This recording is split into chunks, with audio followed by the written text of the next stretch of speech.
Stephen Colbert was fired from CBS and destroyed the show that Letterman built. Now that he's back on air after getting his pink slip, he's telling the President of the United States to go blank himself. So, yeah, things are not going well for Stephen. Donald Trump posted, "I absolutely love that Colbert got fired." Go yourself.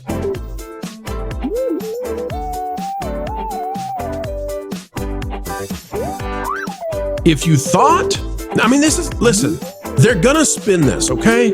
They're gonna tell you that what Stephen Colbert said was brave.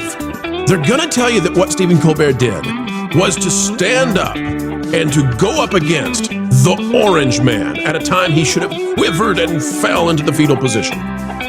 In reality, this is a man screaming into the wind. This is a failure, screaming like a toddler because he didn't get to have any more cookies after he spilled them out on the floor. But how is this any different than anything else that he said, though, in the last while? Like, think about the last 8 years of Colbert. It's the exact same message. And exactly. Just a little bit less. It's enunciated in a different way. Stephen Colbert tells Donald Trump to go blank himself after the Late Show axing. This is by Peter White out of Deadline. In case anyone worried Stephen Colbert was going to go quietly in the night, I told you they're going to spin it. I told you, folks, I'm reading this cold. They had to spin it. He's not going quietly tonight. Folks, he's loose. Is he self-aware enough to realize he's stealing his lines from Elon? This is like Baghdad Bob not going quietly into the night. Good grief. I mean, go blank yourself is like, sorry, been there, done that already with the guy you hate who makes the cars, so. In an early clip posted from tonight's show, this when it came out, Colbert responded to President Trump's gleeful social media post about his firing. "How dare you, sir?" This is Colbert. "Would an untalented man be able to compose the following satirical witticism? Go blank yourself," he said into the eloquence cam. The crowd roared and chanted his name, which would be like chanting the names of the Mudville Nine as they lose every game of the season. Colbert is done. Colbert is gone.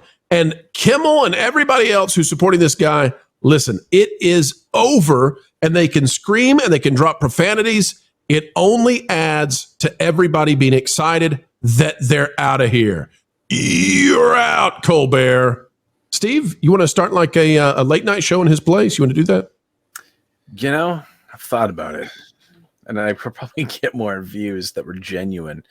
But no, I think that there's actually a common theme between these different individuals and, dare I say, institutions losing roughly $40 million for their head organizations in the topics that we're covering tonight. Because it is not good. Now, what's interesting to me, though, is the fact that we have a similar issue with media. I gotta pause this. Hang on, just everybody, let's just sit back. Everybody ready? Sit back in your lawn chair wherever you are, sip your little drink with the umbrella, and stare at those three. Like that. Where's the round-headed Ryan Johnson at? We need him in there too. Okay, continue on, Steve. Sorry, Steve. See, I think Kathleen right there is genuinely having fun. So the CBC up here in Canada, because we need to have Canadian representation. Oh, you're Canadian? This is a DEI matter. And so we're making sure that we have appropriate representation. And anyway, so CBC, we have that up here, and it is a tanking organization with similar problems as NPR and PBS. And right now we have a guy who just quit the CBC, and they've kind of just like blown the lid by releasing now videotapes and sound bites of conversations behind the scenes. But the CBC, even though this guy has resigned, they won't fire him, so he's still being paid by tax dollars. So there's like this whole human rights violation thing that's going on in the battle, and it's because the CBC has become so irrelevant that they need to fight for relevancy by creating now their own narratives about themselves. And that's what's kind of going on here, big picture, with all of these organizations that are floundering, that are failing. They're just trying to create stories about themselves to propel themselves. So it's the drama within the high school girl group that's just become self-perpetuating in order to maintain the relevance of being the cool kid in the group. Now, here's my question. If they've been blowing $40 million a year for apparently several years on this show, isn't that a de facto de jure in-kind contribution to the DNC? And shouldn't the Federal Election Commission be looking into this? Well, let me pick your brain on that, Lou. Now, really, I want to pick your brain on this. Okay. I'm going to run through the institutions, the networks, the channels, all of that, the communication systems, which are collapsing, which were effectively the gateway that only allowed left-leaning voices and very strong lefty voices to be heard. Let's just run through some of them. You ready? CBS News is going to be taken over by Barry Weiss, likely. Now CBS, the entire network, is under the direction of the Ellisons, as Skydance runs that. ABC News and NBC News are likely to feel the pressure because now CBS is under what's called the Trump policy, which means that they'll have to be completely transparent with many of their interviews. CNN and MSNBC have been spun off. Now they're going to be out there on their own. We expect major layoffs on the way. NPR and PBS no longer have federal funding to be able to continue their propaganda. Shall I continue on? Do we need to keep going, guys? I mean, late night now is going to be bereft of these crazies on the left because as Colbert leaves, he's probably the most lucrative of all of them. So there's no reason to keep the rest of them. We're talking about John Oliver, Seth Meyers, Jon Stewart, and the rest of them. Jimmy Kimmel, you bet, being out the door. Mr. Ghost, the megaphone of the left is going away. Well, you see, there's a double-edged sword there. Tell me about it. On the one hand, you're absolutely right. It is going away. On the other hand, who were they convincing? They were preaching to their ever-diminishing choir. Because never mind partisan, strong right-wing person, any normal person who just turned on the TV at night to get a little entertainment had left long ago. So it was basically a bunch of the cool kids' room at high school sitting around and talking to each other in the dark. So on paper, it's a huge blow to the Democrats. In fact, I don't know. I don't know that it was doing any good for them anymore anyway. Well, that may be why they're cutting the funding. Here's what I think is going to happen. This is optimistic pro for a moment, okay? I like to be a realist, but I'm going to be optimistic for a minute. The reason that Fox News does so well is because in the legacy media, which I believe Fox News is part of that, it's definitely not part of the new media. Fox News essentially exists as the only right-leaning thing in the legacy media. And not very right-leaning ever since the Sun took over. Right, and it's kind of like a Paul Ryan thing, right? It's establishment. There you go. Republican. Yeah, okay. Yeah. So there's room, I think, for one of those kinds of networks on the left to exist, right? I think there's enough people to supply Fox News, and I think there's enough to supply one on the left. And then I think 90% of the entertainment that happens on the networks and the big stuff probably needs to be in the middle. Like, we need to go back to the Johnny Carsons, the Jay Lenos, the David Lettermans, the Conan O'Briens, the Craig Fergusons, need I go on? We need to go back to where you and your crazy lefty buddy and the right-wing dude beside you too in his overalls, I don't care who they are, that you can all sit at the bar and watch and laugh together because you're not just mocking one side and uplifting the other. But you are presuming these people have a sense of humor to put on the air. Well, we got to find somebody. That is a fact, not in evidence. The last relatively left comedian I can remember who was actually funny, Carlin. Yeah, George Carlin. And that's been a while, right? So these guys, they're not funny. Never mind what their politics is. Never mind which candidates they like. They're not funny. And when they have on their show guests with the amazing hilarity of Adam Schiff and Fosa Hannes, this is not entertainment. It's not even, editorial. It's just dull. It's just boring. It could be funny if you had those guys on there. If it was like Greg Gutfeld. Well, but they would be there if they came at all once and never again. Exactly. Well, I'm just here to tell everybody what you are witnessing is something that you have not seen in the last decade, the last 2 decades, the last 3 decades. You're watching a total avalanche, a total collapse in the legacy media, the likes of which we shall study and talk about for decades to come, because this is when the sun set on the gatekeepers who prevented you from being able to speak your mind and hear sensible centrist thoughts online. I've mislaid my what words you can't say on YouTube. Can I say Gotterdammerung? Yes, So, you can. The twilight of the gods? You may say so. The question that I have is, my brain's farting right now. What's the station that had like all the superhero shows, like Green Lantern, the Green Arrow, CW? CW. So the CW, we know that they were operating at a loss pretty much ever since their inception, or at least since the early 2000s. And like Smallville, during that whole season or series of their life or whatever of that production, they never made any money. And we know that these mainstream channels have all been losing money left, right, and center. Do we know if they've ever actually, because we've listened to the reports and all that with Valiant, every quarter and all that, but do we know how much money these guys have really been bringing in over the years? And at what point is this whole shell game going to collapse, just like the ratings? Like, is this going to be the thing that actually exposes them and brings it all to its knees, because financially they just can't support any of these changes, and thus you will see something like what we're doing right now. What's going to happen is that the executives at CNN and their parent people and MSNBC and all of them are so happy because now they've been given permission to get the hell out of Dodge on this too. Somebody had to be first. Somebody had to take the flak. The opportune moment, because CBS is going through this merger, meant that they were it. But now everybody could, well, we're just doing what they did. And get them off the hook a little bit with their buddies. Right. So. And when Colbert yelling, "Go blank yourself," one, it's him admitting that, yeah, the orange man did win. But two, yelling, "Go blank yourself" is akin to not shaking hands at the end of the game and screeching at the other winners as you are dragged off the court. Sorry, Colbert. Have fun in the locker room.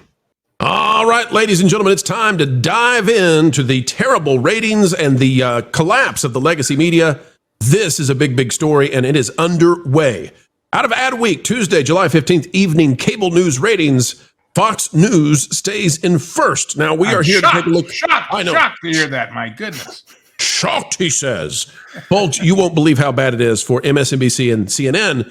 And that is yet another revelation of what's going on in the legacies, including with Colbert, with Kimmel, with Fallon, so many more. And we're going to get to that. It says MSNBC's top show in total viewers was The Last Word with Lawrence O'Donnell. Just pause and soak that in for a minute, ladies and gentlemen. If the top show on your channel is The Last Word with Lawrence O'Donnell, you're in deep doo-doo, to steal from the French. And CNN's was The Lead with Jake Tapper.